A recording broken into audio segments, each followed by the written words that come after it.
Agone Nyasaye erokamano jawinjo mara Lolwe TV. Nyasacha miya thuolo kendo e thuolo mar kawuono ni mondo wachak warom kodi e kor lwasi kendo ka wang'iyore kodi wang' gi wang'.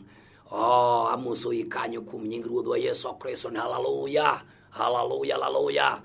Nyasachwa mondo yud duong' kod okinyi e thuolo maber ma Ruoth miya kani jawinjo mara.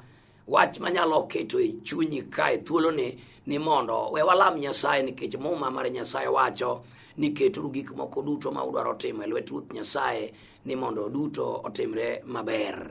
Walamo Nyasaye Wuoro maler kendo makare, Nyasaye mar adier mimiyo duong' e thuolo mimiya kani wuora, amiyo nyingi duong' moloyo kendo nikech jowinjo maga Nyasachwa moseikore mondo winji kuom wachni misebolo e chunya ka. Kendo erokamano bende ne management mar Lolwe TV e thuolo machalo kama isetimo duto kare kigwedho ng'ato gi ng'ato kendo imiyo tichni duto bedo maber chutho ka nyingi yudo duong' nikech ber mari malamo ka yie. Wuora bende ingwedh nyaka jotichni moseyudo thuolo ka kendo kowo ote ne oganda ni duto kuonde duto ma chenro ni chopo negi. Nyingi mondo yud duong' kod pak miya fwenyruok e nyim wachni e nying Yesu Kristo ma ja Nazareth. Amen. Gokinyi kata e thuolo ma Nyasaye miya mar sani ni anyalo wacho jawinjo mara muma madwaro somo e iti ka. We awachni modonjo kodi e chenro owadu kendo nyathiu Senior Pastor Geoffrey Makolweru mar Revival for the Great Commission Church. Nyasaye miya thuolo e kinde machalo kama kendo wach ma Ruoth miya mondo akel e iti. Thoro mare biro bedo ni Nyasaye ma janyisre kuom weche duto ma ikadhoe. Mae thoro mar wach ma biro puonjo kata e dho Kisungu wacho ni a God who will manifest in every situation. Nyasaye ma biro nyisore e okang' kokang' e wach ka wach ma ikadhoe. Yiena mondo wasom kodi muma maler mar Nyasaye. Zaburi 68 namba matindo 7, 8 kod 9. Muma wacho kama: Nyasaye, kani wuok oko e nyim jogi, kana iwuotho e thim, piny notetni, koth noburore ka Nyasaye otucho, kata Sinai cha notetni e nyim Nyasaye, Nyasach Israel. In, Nyasaye, nichiwo koth mathoth ne jiwo gikeni mari kane ool. Asomo kanyo bende Zaburi 12 wes matindo 5. Jawinjo mara, somo koda yud kinde mag ndiko kata ka yelo koda mumbi to mondo wadhi machal kaka ng'wono Nyasaye obet. Muma wacho: Jehova wacho kama, koro ana malo ni mar yako jomodhier, ni mar jochan omo chunygi, jalo maging'ulo anakete kamokue. Asomo e loko mar muma manyien. Muma mar Nyasaye wacho kama: To Ruoth Nyasaye wacho niya, koro abiro biro nikech ithiro jochan, kendo joma isando chur malit nikech rem, abiro miyogi kwe magigombo. Chunya gone Nyasaye erokamano jawinjo mara, mana kaka sewacho ni Nyasaye en Nyasaye ma janyisore. Mae wach manoyudore e kinde mag lemo kata mag dwaro ng'eyo kaka ng'wono mar Nyasaye tiyo, kako chalo, kako jabiro e nyim weche matek manade ma nyathi dhano kaloe. Muma mar Nyasaye wacho ni Jehova Nyasaye mar ogendini mag lweny, jasomo kata jandiko mar wach masomo e Zaburi noyudo opako Nyasaye kata ojiwo oganda moro mana kaka kori thuolo ni an be Ruoth miya mondo ajiwi mondo aketi e iti moyangore, mondo ami wach odonjni, mondo tiend wechegi oelreni, wach manyalo miyo ichir, wach manyalo miyo igeno, wach manyalo miyo ikwe chunyi, nyalo miyo ichir, nyalo miyo iteko, wach manyalo miyo ikwe, wach manyalo miyo ichak iwinji ka chokeni otegno kendo inyalo winjo ka geno mari oduogo. Mana wach Nyasaye ma muma wacho nojiwogi, owacho ni Jehova kanoa malo, Nyasaye maratego mar muma owuoyo kuom wachne e nyim weche madongo duto kaka ndiko Nyasachwa osemiyo koro fwenyruok ni ayudo mondo wach okelni konyruok kendo wach omi chunyi oyud duoko makare.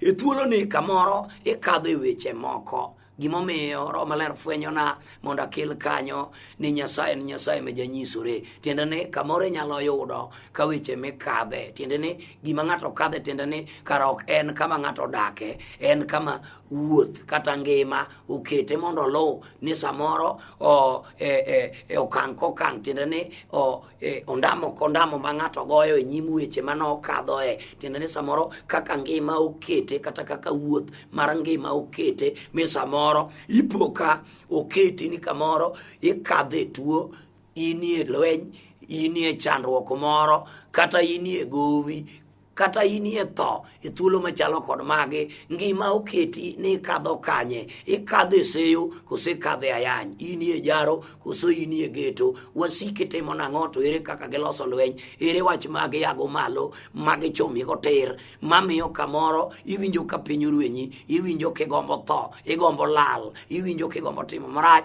samoro chunyi gombo mondo ichul kuor ne gik maricho mineno ma ji osetimoni, kamoro gin jomi ng'eyo, kata samoro isetemo penjo rieko kaka kit rieko mar dhano obet e yor manyo weche, mowachi ni gima timino wadgi wuoru more matime, anyuola ni more matime, watni more matime, kata osiepni moro, miwinjo ka chunyi oseloso ginga mar lweny ni koro imbe kore dhi timo marach. Wawachni gokinyi wajiwi e thuolo ma Ruoth miyani ni Nyasaye en Nyasaye ma janyisre. Tiende ni ka Nyasaye onyisore, tiende ni Nyasaye jabiro, tiende ni kubiro Nyasaye ma jatim gimoro, samotimo gimoro nyiso ni duong' mare koro nenore. Ma e wach ma Ruoth omiya ka e thuolo ni bang' kinde manok mosekalo chien. E higa mokalo ne wawuoyo kuom weche moko, ne Roho Maler miya ni we ywak pod ng'ato nitie. Mano wach mane wawuoye kodi, kendo inyalo paro e dwe moro mar 12 tarik moko mag 13. E thuolo no naneno ng'wono mar Nyasaye,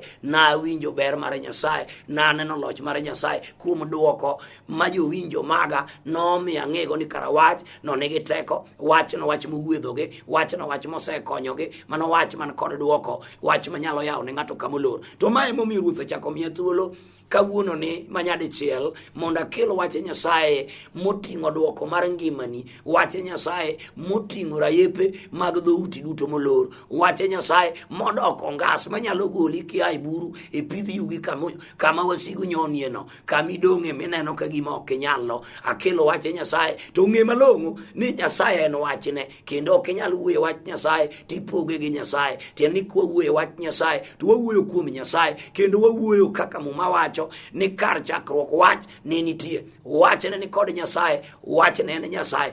Onge gimochwe madino chwe ka onge wach, to Nyasaye odoko wach ni nyaka kore ndalo ni wach odoko wuode Nyasaye, nikech kinde machon Nyasaye ne wuoyo gi ji kod dho jonabi, no wuoyo gi kwerewa kod dho jonabi. To ndalo makoro Ruoth miya thuolo kani e wang' lieche ka mar nolwe kani, Nyasaye otimo wachne odoko bedo kuom wuode, mikoro ni kara ng'iso ni onyalo nyisore e wache ka wach ma ng'ato kadhoe. Tiende ni e kama iparo ni in kendi no, miparo ni wache tek no, Nyasaye janyisore. Tiende ni Nyasaye nitie, tiende ni Nyasaye jabiro mondo oa kodi malo, mondo olochni e wachno, mondo yawni yo, kata okang' ma itie chalo gimolorore, king'iyo to onge kar kadho. Wawachni ni nitie Nyasaye ma janyisore, nonyisore ne Israel, mano Nyasach Musa maka Amram. Chieng'o no ka wuoth to koro dhiyo, to gigikore amoro ni koro nam ni e nyimgi, kar dhiyo nyime gi wuoth koro onge, ne onge duoko gimaber,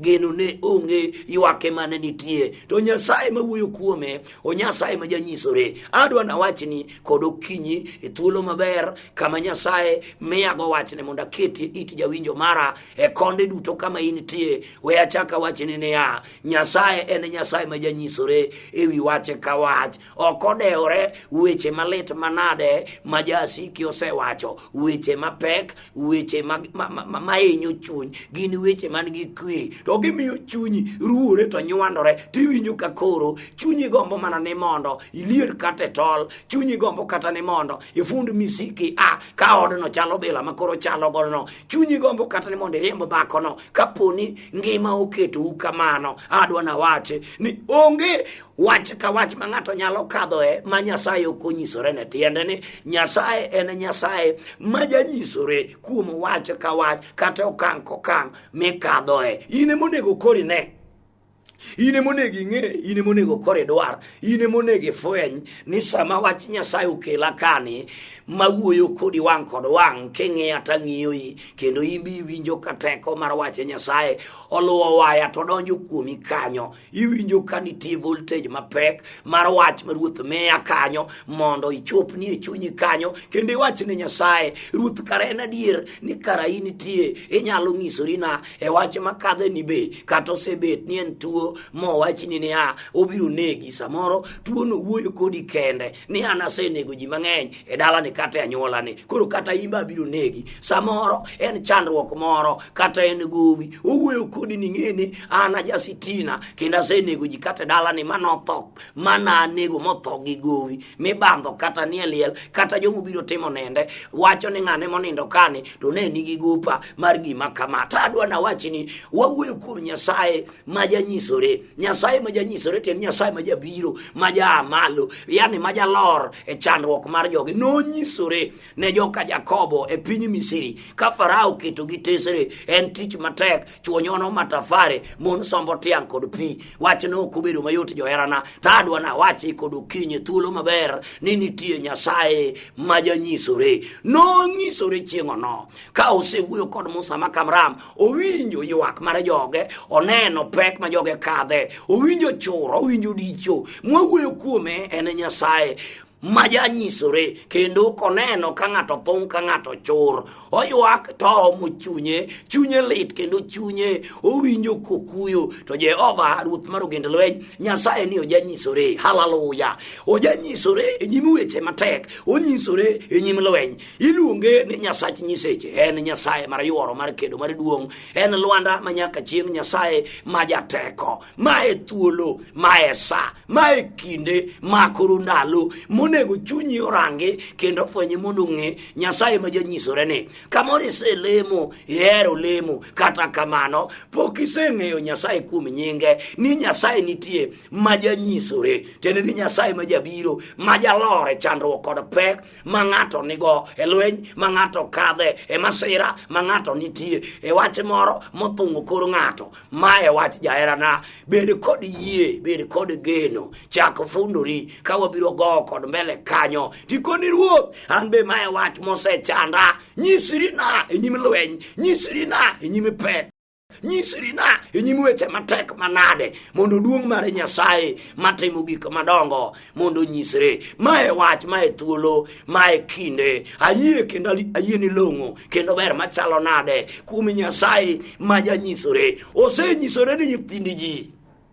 E ndalo moko ka piny obedo matek to rido lake noridore koluwo wang' kwar mar Nebukadnesar ni mi chieng'o noa malo ni mondo ked kod joka Juda, yawuowi moluoro Nyasaye ma joma chunygi ohero wache Nyasaye, jomoluoro mochiwo ngimagi ne Nyasaye.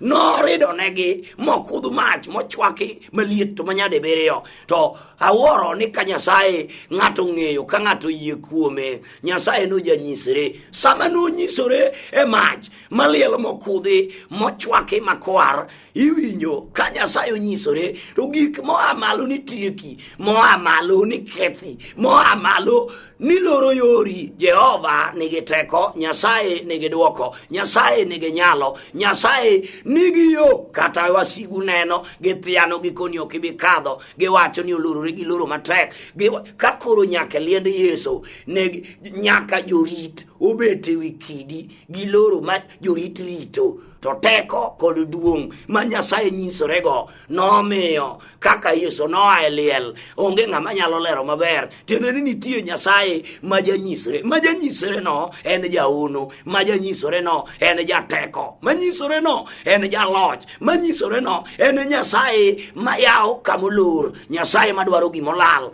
Ruoth manyalo chung' ne ng'ata lweny. En kende en gi duoko, nyinge duong', en gi teko, en gi loch e weche ka weche duto mikadhoe. Ere kaka koro ngima obedo ni sani mondo iwach ni Nyasaye, ka in Nyasaye ma janyisore, dobedi kaka wacho bedo nobedo dala Ibrahim makwarwa Ibrahim makatera e dala Sarai miluongo ne Sara mamama ka higa koro ng'eny geno rumo iwinjo koro doko wach ma koro lit ochwero pi wang' be koro chal ka gima chunyi weyo ni gima ber ok nyalo timore to Nyasaye ma janyisre nodonjo ng'ich welo kama odhiambo kod tiendo mar ji adek kama kodonjo go awacho ni Nyasaye en Nyasaye ma janyisre ok odeore lweny ok odeore pek kata osewach ni iyo top ok inyal nyuol owach ni in mirembo tileo idiwo kanyanya in gimo leo mokwamo kanyo to yori olor to awacho ni nitie Nyasaye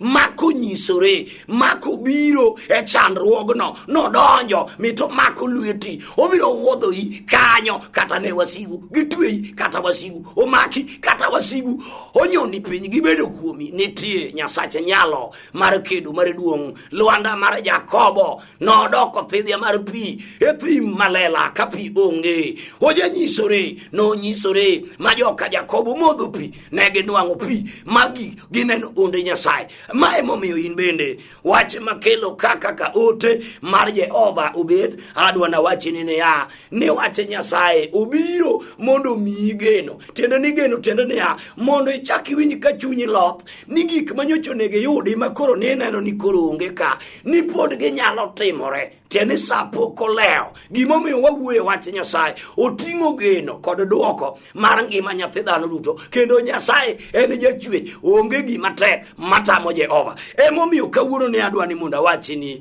ni kara nitie Nyasaye ma janyisre e wache ka wach ma ng'ato kadhoe kata noparo nodong' kende noneno ni onge ng'ato noneno ni onge ng'ama nyalo mako lwete nitie Nyasaye ma janyisre ato winji nonyisore dala Naomi madhako Elkana josetho osetho otimore nade osetho wach koro tek manade ang'o motimore wachuri orido lake e dala Naomi kanyo to mondi awuote ariyo be koro dong' kanyo mondi liete to en bende ato koro odong' kanyo chiliel dalo bete nade chieng'o no Nyasaye ma janyisre maja malo maja chung ne joge lweny ere wach matek matamo Nyasaye ere wach matek manyalo tamo Lwanda mar Jakobo yie kuome sane yie kuome kawuono yie kuome nyalore weche duto te machandoi okang' kokang' ma ikadhoe awacho ni Nyasaye ma janyisore nonyisore ni Daniel osekete e buru sibuoche modenyo moriyo kech to dung' mar Nyasaye ma janyisore ne jomoyie kuom Nyasaye awacho ni thuolo ni ka wachiegni wasudo mit kae to wabuolam kodi Nyasaye wasuda jawinjo mara wasuda to ae achien kama wabiro pore e nyim Lwanda maduong' ma jateko Nyasaye man gi duoko maonge moro mipimego onge Nyasaye moro kuom yawuot ji kata kuom ji ma jobeyo onge kata kuom sirikal kata senate kata governor onge ng'ato minyalo pimo kod Jehova Lwanda ma nyaka chieng' Nyasaye manyalo ne duong' jal makobiro omiyo nyaka miere manosewe miere konyisore kata samora wuoyo kodi kama osewe ini lale taon moro kanyo okang'eyo ni Lolwe TV menyi gi kanye sama kora wuoyo ni ine taon mane to okema wacho ni samoro ine taon no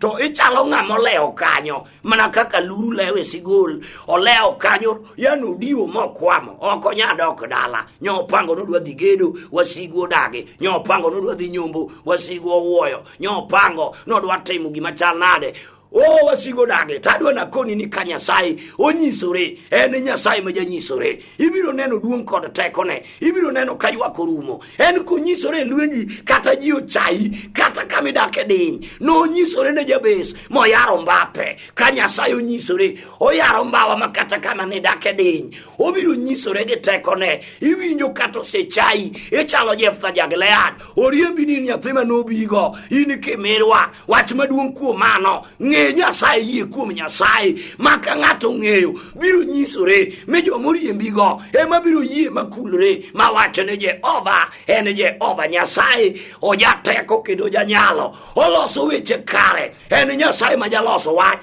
kata wacho minore, mawacho tudore, mawacho dhogore. Osetem tude ka jaduong' gweng' otamore, itude chome, otura tura, en gimogik ni koro tek. Nitie Nyasaye ma janyisre, nyinge en Nyasaye ma jaloso wach. Ere kama wacho kethorego, ere kama wacho chungo, ere kama minorego. Mit kaita chini koni Ruoth, asefwenye chunya ni Ruoth kara ane mane pok aneno hii, to hii ni Nyasaye ma janyisore. Ruoth in kibiro imiyo gik maonge bedo mantie, in kibiro kinyisori imiyo gik mane olal koro ng'ato nyalo yudo, imiyo yo bedo kama yo ne onge. Emomiyo jawinjo mara, chunya oyie ni wechegi ka giluwo waya ni achiel achiel, to gidonjo kendo e chunyi kanyo ka gikalo, wang' liei kanyo mitinena, wang' kod wang' mamana. Awachoni niya, nitie Nyasaye ma janyisre, kata migumba, kata ng'amodhier, ikwa mogo, ikwa kibrit, kata in e taon, kata in e dala, in e Rosaf,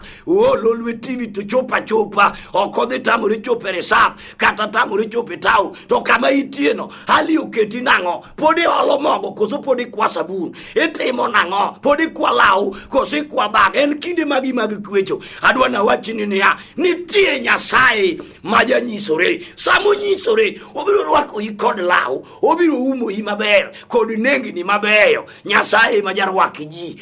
Dungo dog ne Lwanda wa, dungo dog ne Nyasache yuoro, dungo dog ne jateko mar Kalvari, dungo dog ne wuon nyalo. En ge nyalo kod teko, ewinjo chiende te, gibede chunje magarange, mano miyo jomoko nindo kayuak, onindo marach ka ngimagi rach, onindo gi dhier, onindo gi kech, onindo gi gope, moko otho e chode, otho e kong'o. Nitie Yesu ng'ama nyalo duto, nitie Yesu ng'ama nigi teko, nitie Yesu jal magonyo ji e twech.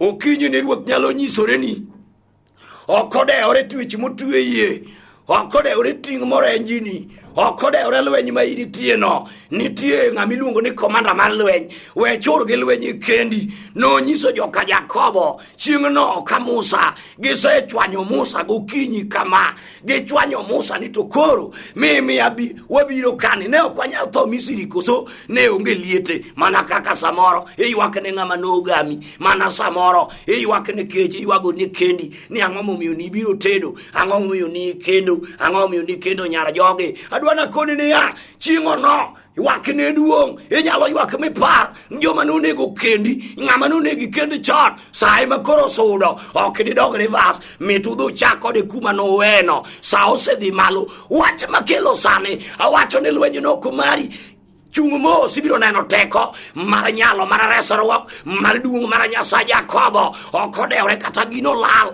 okodewre kata ni gimotur. Jehova koa malo, Nyasaye konyisore e lweny ma ng'ato kadhe, e wach ma ng'ato neno, obiro loko wachno kata owichore kata odum. Ne kaka notimo chieng' manonyisore ne dhako ma chi Samaria, ng'ama noyudi ka koro ngimane oduore odwanyore. Sama Nyasaye onyisore ne ng'ato, Nyasaye ma janyisore no ong'ado bura kare, kata ji oseng'ado buche marach, giwacho ni ok inyal, giwacho ni ok bitimore.